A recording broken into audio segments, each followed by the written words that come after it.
Hello everybody, hope you're doing well. Welcome to the second video of Tuesday. Just to let you know, I haven't really been doing a lot of the videos that I've wanted to do, and that's because I've been frantically trying to do Battlegrounds farming, farming as points. I'm 30k off the finish point, and I've just got, since I've been in Gladiator Circuit, I've just got bored. Like, I've really got bored of the mode, and I think that's the problem when it becomes, you know, you've got so much of a high point milestone to hit. And I get it, it's spicy rewards, and that's fantastic. But I just can't get myself excited when it's like, feels very grindy. And there's other things I've had to put on the back burner in game that I really want to get done. And, you know, I missed out on some stuff and I'm annoyed about it, but that's the problem, isn't it? People would say, you don't have to do this content. Well, what? Am I saying as a Paragon player, I don't want Titan Crystal Shards? Am I saying I don't want spicy-based items, which I can't get in any other bits of content, except for, to a degree, incursions? But the better stuff is and comes from doing Battlegrounds, which is what it is. But look, it's got to be done. Of course I got on with it. I'm getting on with it. I got 30 more K points to do, and then it's done because I just get a little bit bored with it. But as well, I think it's because I'm just not really into the meta, and that can be a problem because if the meta is for the entire season, it's like you kind of like got to suck it up, Buttercup. And I sucked it up, Buttercup, and I did get on with it, but I was getting very bored.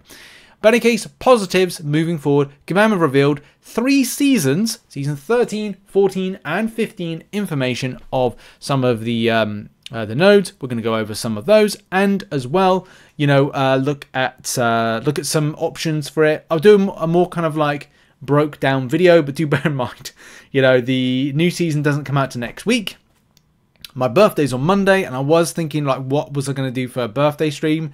And I'm going to be live streaming this week. I probably will live stream Necropolis tomorrow, but I'll kind of do it from a point of exploring, not exploring it, but kind of preparing. Because a lot of people have kind of said about ranking up champions, and do bear in mind, you're ranking up champions before going into a new game mode. Isn't it better to play the game mode first and have a look at some of the champions and nodes that you kind of go up against and go, is this a better option? You know, again, just throwing up, you know, things like that for it. And yeah, right, to the point. Let's get to the point. So, what is the first season 13 node? And this is going to be interesting, isn't it? Attacker buff. Each time the defender would gain a power gain while suffering from a Petrify, Innovate, Wither, or Suppression effect. Science attackers gain a 20-second Fury passive, increasing attack rating by 10%. Which is interesting because if you've ranked up a lot of science-based champions, let's face it, a lot of those science champions from like Decay are going to be beneficial. Titania is fantastic. I used her a lot this season. Very, very effective and fun. I really want to get a Hulk. It's the one champion that is just kind of like eluding my clutches at the moment. That and Nick Fury. But that's another story for another day. Oh dear. But yeah, those science champions are going to come in clutch. Interesting because the defender buffs are any buff activated by the attacker has a 20% chance to be nullified, giving the defender a burst of 20% power over 2 seconds. Regenerate buffs have triple the chance to be pilfered. Okay. Every 12 seconds, the defender gains a regeneration buff, restoring 10% of their maxed health over 5 seconds. If the attacker is far from the defender, when this triggers, the attacker gains regeneration instead. So, you know, again, like, really interesting stuff. How you play about with that. Is it a case heal block champions are going to be key here? Possibly, possibly not. Again, so many kind of dynamics to this one. Should be quite exciting, and yeah, you're probably going to bring out some science champions that indeed deal with that do Petrify, Innovate, Wither, or Suppression, all those these lovely interactional based things. And will science champions be key? We'll have to see. We'll have to see with that one. But as it says, any buff activated by the attacker has a 20% chance to be nullified. Okay. No buff type champions, debuff, dot damage all the way, possibly. We'll have to see. We'll have to see in preparation for this. Of course, as I said, I'll be doing a video to kind of look at and do a spreadsheet that kind of looks at some interesting options. It's when you get into the Gladiator Circuit, I think it's going to be an interesting one.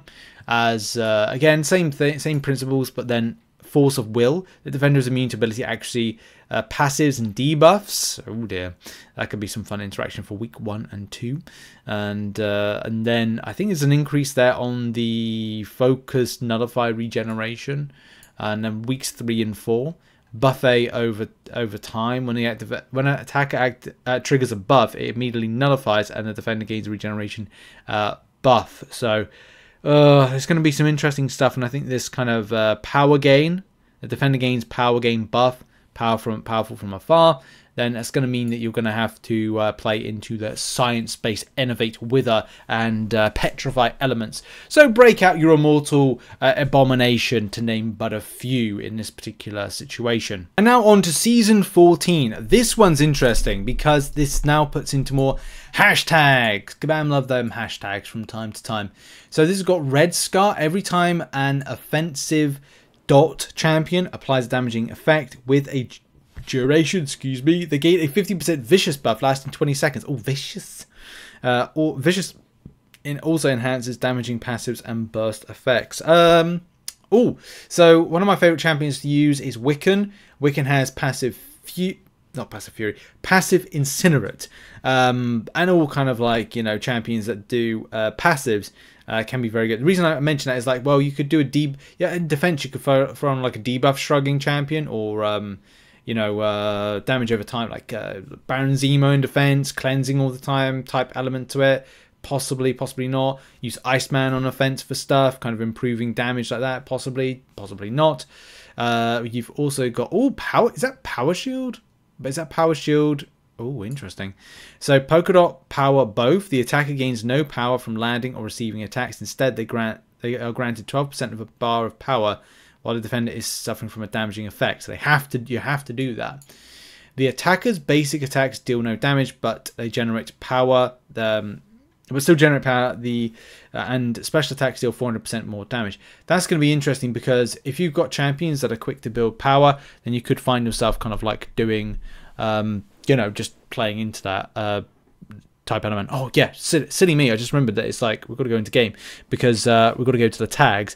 I might have mentioned like a couple of champions, but they might actually classify under that particular node. So where is it? Offensive, damage over time, search it, boom. Oh, well they do. Well, that was a good guess by me. Look at that. It's always good when a plan comes together with that. Okay, yeah, so some cool champion options there.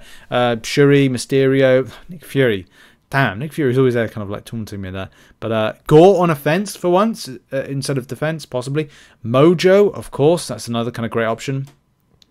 Gwenpool. Been using Gwenpool actually for this current meta. Interesting, really, to use her. But, you know, it's nice to break out other champions. This is one thing. I haven't been using as much the likes of Archangel and some of the other kind of key champions. It's been nice to kind of like break up like who I use. It's just been getting boring just because I face the same defenders every single time. It just gets boring kind of like doing that. But in any case, yeah, so those are some kind of like options there that kind of play into the meta, and we'll be able to do a good amount of damage. I'm sure you'll be, you know, in your roster, your drafted team, your deck for the upcoming event. We move on to talk about season. Oh, is it season?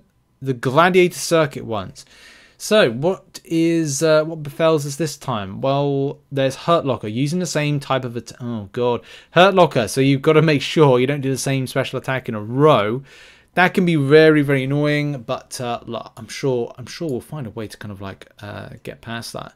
And when it comes to the weeks 3 to 4, Safeguard prevents the defender from losing more than 1% health from any source while struck or blocked, and Stunning Reflection. So you're gonna have to get your intercept game up high, because Stunning Reflection at the start of the fight, the defender receives his permanent stun shield. Oof. Oh dear. The shield will go into cooldown for 8 seconds if the defender is inflicted with either poison or incinerate. Well, okay. Poison and incinerate to deal with the stunning reflect. So that could be a good kind of change of pace right there. What's that? Adamant Axiom. The effect of the quest nodes cannot have their ability accuracy modified. Okay.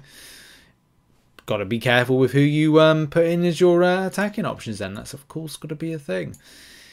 And let's move on to Season 15. Season 15, I think I'm going to look forward to the most. Actually, next season, I'm not looking forward to. I'm looking forward to 14 and 15. They seem to be like the most entertaining or interesting ones so far. Because martial discipline, I know about, and look, at the end of the day, we're going to be bringing a lot of skill-based champions.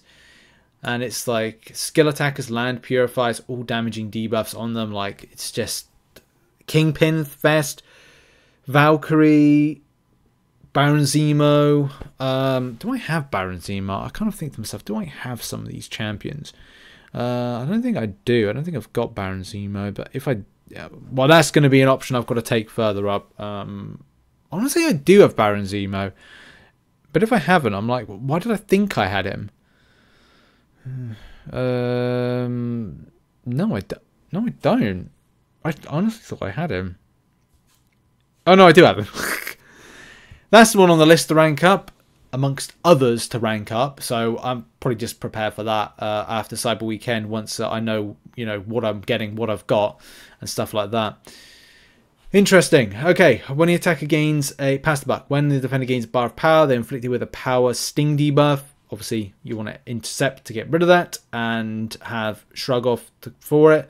Defender gains 60%, or maybe you want it like Baron Zemo in defense. Actually, funny enough. Or Baron Zemo in defense? No, maybe, possibly.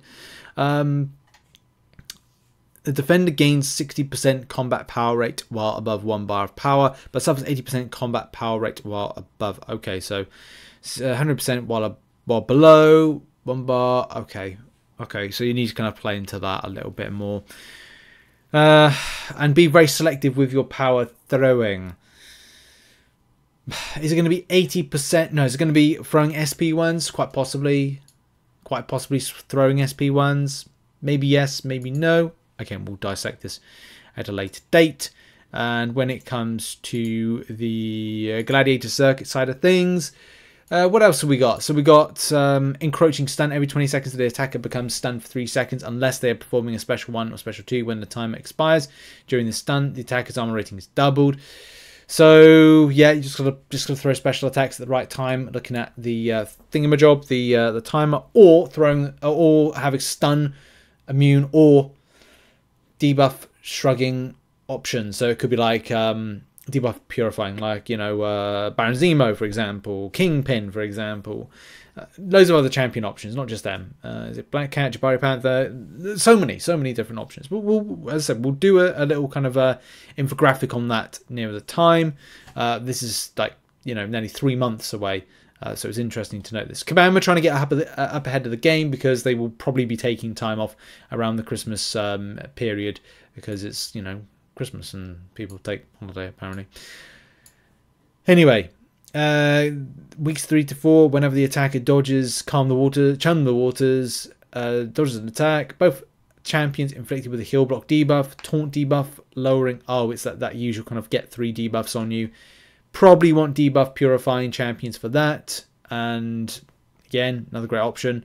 The defender has 100% increased defense ability accuracy. When the attacker has 3 or more debuffs, the defender becomes unblockable. So you don't want those debuffs on you because the defender will be unblockable. So that could be annoying. So you've got to watch out for that. And you've got a champion that can block unblockables. That's another thing to kind of like mention. And stand tall, the attacker's critical hit have 50% chance to grant an indefinite steadfast charge. So that's each charge allows the attacker to block 1 unblockable hit. So there we go. So if you do crits, you can block the unblockable, plays into it quite nicely. It depends how you want to look at it. Do you want to debuff shrug? Do you not? Do you think there's going to be better options? Yes, no, maybe. And we'll kind of have a look at this when this drops near the time and do some nice little infographics. Of course, we will. There's also some information about Alliance War, defense tactics, and attack tactics for those that want to check it out. From sturdy attackers, sturdy, and going up against the likes of Crush and Crush 2.0 for those interested. Go and check it out. Link in the description. We might cover it in the MCN tomorrow. But I want to talk about the Battlegrounds side of things. Thank you very much for watching this video. And go and check it out in the link in the description. Check out some other content located on the screen. Have a lovely day. Look out for the MCN tomorrow and maybe a Necropolis stream tomorrow as well. Thanks, everybody. Bye-bye.